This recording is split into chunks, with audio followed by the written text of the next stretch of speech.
Scorpion Lok and Scorpion have been pre-adjusted for easy installation on most vehicles. The basic adjustments out of the box is set up tight and should work for 95% of all vehicles. However, due to some small differences in the assembly line manufacturing of Polaris vehicles, some slight adjustment may be needed to allow your Scorpion and your Scorpion Lok to perform to full capacity. With the Scorpion Lok properly installed, you want it to hold the brakes firmly when engaged. The vehicle should not be able to be moved. To disengage the brake pedal can be pressed down a little more, allowing the latch assembly to snap back into the standby position. Okay, go ahead. To adjust the Scorpion Lok, first we're going to remove the two button head Allen screws and then remove the toe kick from the latch assembly. This will expose the lock assembly and the two 9/16 lock adjustment nuts. Notice that the two lock adjustment nuts are marked with a paint dot. Loosen the 9/16 clevis nut.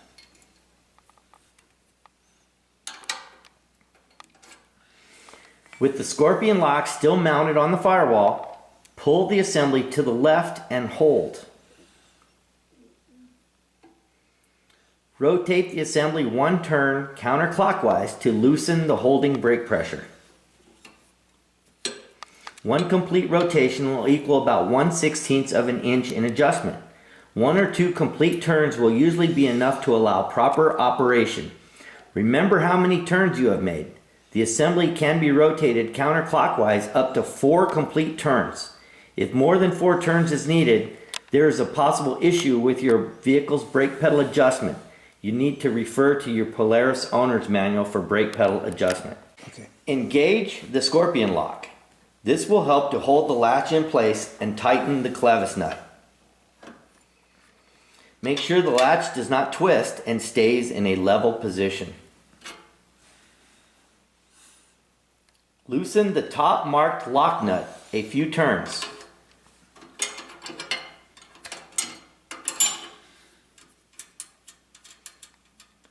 Turn the bottom nut clockwise, one complete rotation for every complete rotation that you turned the latch assembly.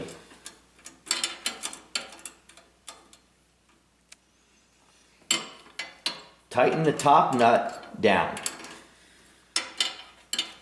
Install the toe kick back onto the assembly and make sure that the toe kick is level with the main frame support.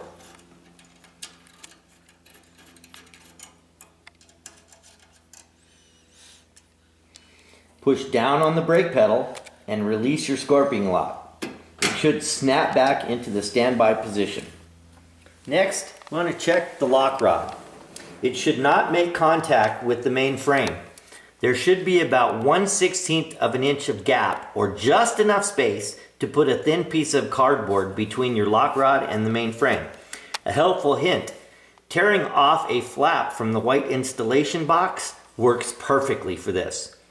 If there's not enough lock rod gap, readjust the upper and lower lock nuts to allow the lock rod to obtain proper position. It may take a few times to achieve the best adjustment. You want the Scorpion Lok to hold the brakes firmly, but brake pedal must have enough play to release the Scorpion Lok when pressed down. The lock rod must extend at least 1/8 of an inch past the main frame slot when engaged to achieve proper theft deterrence, and must release smoothly when the lock is turned to the release position.